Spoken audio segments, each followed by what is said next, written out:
Assalamualaikum warahmatullahi wabarakatuh, sahabat-sahabatku semua dimanapun berada.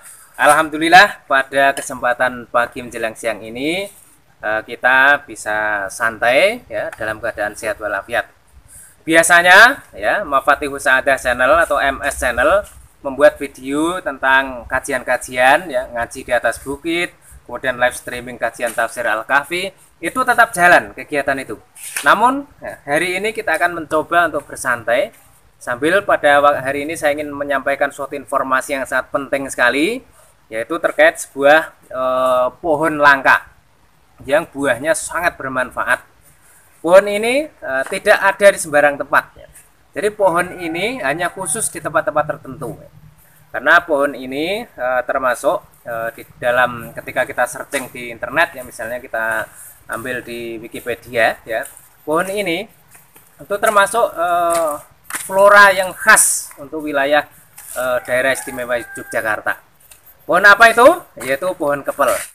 Teman-teman sekalian dimanapun berada ya, sekarang kita akan menyaksikan ya pohon kepel yang saya jelaskan tadi. Yuk kita saksikan pohon. Inilah yang dimaksud pohon kepel ya.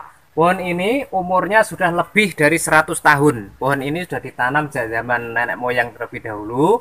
Alhamdulillah ini buahnya masih sangat lebat sekali meskipun usianya sudah lebih dari 100 tahun. Kita perlu jelaskan ya bahwa indikator atau tanda sini perhatikan, kalau buah itu sudah matang, nah, itu kalau dikerik ini warnanya kuning. Nah ini kita lihat, kita coba kerik ini warnanya apa? Nah ini masih hijau, berarti ini belum matang ya. Biasanya kalau sudah matang ini akan jatuh dengan sendirinya ya. Maka kalau yang sudah jatuh tentu sudah matang ya. Maka ini dikerik masih hijau berarti belum matang. Ya kita lihat. Sekarang kita lihat buah-buah yang sudah jatuh. Ini ya kita ambil ya satu-satu ya. Ya. Kita ambil, nanti akan kita cek apa benar yang sudah jatuh itu sudah matang. Nanti akan kita cek bersama-sama. Kita lihat bersama-sama. Kita akan buktikan apakah yang sudah jatuh itu benar-benar sudah matang. Tadi sudah kita jelaskan ya bahwa indikator sudah matang atau belum itu kalau dikerik. Tadi yang masih melekat di pohon ya kita kerik warnanya apa? Hijau. Sekarang kita akan lihat yang sudah jatuh ya, kita kerik warnanya apa? Kita lihat. Kita akan lihat apakah ketika dikerik warnanya kuning atau masih hijau. Kita perhatikan ini. Nah, ini kita kerik ini. Ya, berdekatkan kamera ya. Nah, setelah kita kerik ternyata ini warnanya sudah kuning. Ya, berarti ini sudah matang ya. Nanti kita akan jelaskan bagaimana cara mengupasnya. Sebelum kita jelaskan bagaimana cara mengupasnya, kita akan menjelaskan terlebih dahulu manfaat atau beribu-ribu manfaat dari buah kepel ini. Di samping secara umum banyak mengkonsumsi buah kepel ini akan membuat badan kita fit, kita segar, fresh karena antioksidannya tinggi. Kita perlu tahu bahwa buah kepel ini itu adalah buah yang disenangi atau disukai oleh putri-putri Raja Jawa pada waktu itu ya. Ya, tadi sudah kita sampaikan ya bahwa kenapa kok raja-raja Jawa, putri-putri Raja Jawa, para permaisuri pada waktu itu rajin atau gemar makan buah kepel ya, karena daya atau kemampuan buah kepel ini, enzim-enzim nutrisi yang ada di dalamnya itu ketika sudah terjadi metabolisme dalam tubuh itu akan menyebabkan keringat jadi tidak berbau ya, dan air seni juga tidak berbau ya, itulah sehingga ini menjadi deodoran secara alami ya. Sehingga pada zaman dulu ya putri-putri raja karena belum ada deodoran, maka ada rahasia dari buah kepel ini yang menyebabkan keringat menjadi tidak berbau, maka memakai ini. Kalau zaman sekarang ya sudah banyak deodoran, maka memakai itu ya, karena mereknya ada bermacam-macam dan terjangkau, mudah dibeli di mana-mana, tentu bisa pakai itu ya. Tapi kalau zaman dulu karena belum ada, maka menggunakan manfaat dari buah kepel ini, yaitu manfaat terkait dengan menghilangkan bau badan, menghilangkan bau air seni. Mungkin teman-teman menyangka cukup dengan makan satu biji saja itu keringat langsung tidak bau, air seni juga langsung tidak bau. Tidak begitu.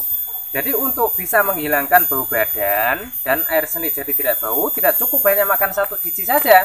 Tentu paling tidak ya mungkin teman-teman makan 5 atau 10 ya. Atau misalnya pas lagi panen ya. Misalnya kebetulan teman-teman di rumah ada pohon kepel ya maka ya setiap hari makan buah kepel, insya Allah nanti tidak akan ada bau keringat atau air seni, jadi tidak bau. Ya, itulah teman-teman manfaat dari buah kepel. Sekarang selanjutnya kita akan tunjukkan ya bagaimana kita mengupasnya, ya, kemudian mengkonsumsinya. Kita akan tunjukkan, perhatikan ya. Kita akan lihat terlebih dahulu ini. Ya, perhatikan ya cara mengupasnya. Pertama bagian atasnya ini ya kita iris terlebih dahulu. Perhatikan ya. Nah, kita iris terlebih dahulu. Nah, ya teman-teman perhatikan lah. Setelah tampak seperti ini, baru kemudian kita iris. Kita iris begini caranya ya. Jadi di sekelilingnya kita iris ya sampai membentuk seperti bunga ya. Nanti membentuk seperti bunga. Kita perhatikan aja ya. Kita iris seperti ini ya sampai membentuk seperti bunga. Perhatikan ya. Nah, satu lagi ya. Nah, setelah seperti ini baru kita akan kupas ya sampai kemudian tampak ya. Nah, tampak buahnya ya. Kita kupas sampai hampir tampak bijinya ya. Usahakan yang putih-putih ini nanti ikut terkupas ya, karena yang putih-putih ini nanti bikin pahit ya. Nah, seperti ini kurang lebih ya. Ya, sampai ya pokoknya usahakan seperti ini ya. Yang ini bikin pahit kalau yang ini ya. Ya, kita perhatikan ya seperti ini. Kemudian setelah itu ya baru kemudian nanti bagian ini dan seterusnya bisa dikonsumsi ya. Jadi insya Allah nanti rasanya manis-manis wangi ya.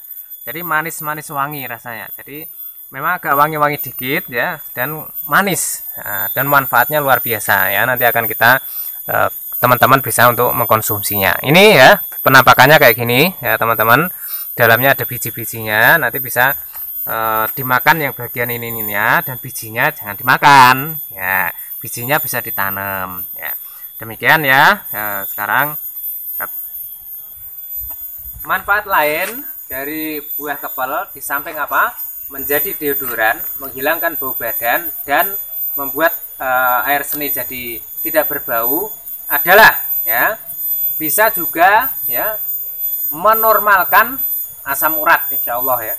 Jadi asam urat misalnya dan lain-lainnya itu nanti juga bisa menjadi normal ya.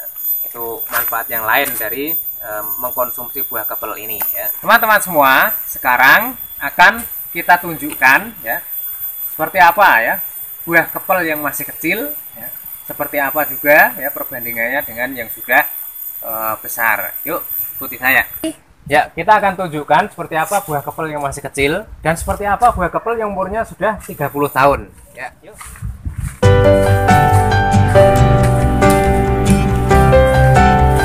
Ya, perhatikan teman-teman, ini buah kepel ukurannya segini ini.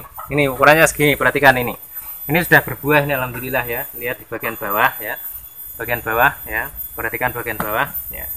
Bagian bawah ini sudah berbuah Nah, ini kira-kira ya umurnya 30 tahun ya. Ini segini ini kira-kira umurnya 30 tahun ya.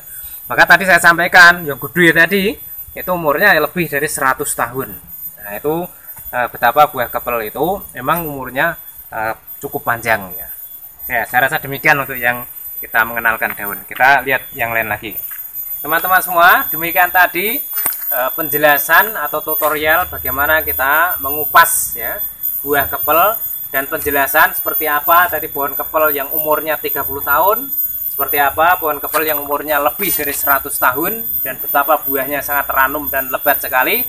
Kita sudah mengenalnya, kita sudah jelaskan. Maka cukup sampai sini dulu ya. Nanti kalau ada kesempatan lagi di lain waktu kita akan mengeksplorasi lebih dalam lagi terkait dengan pohon langka ini atau pohon kepel ini. Cukup sekian. Assalamualaikum warahmatullahi wabarakatuh.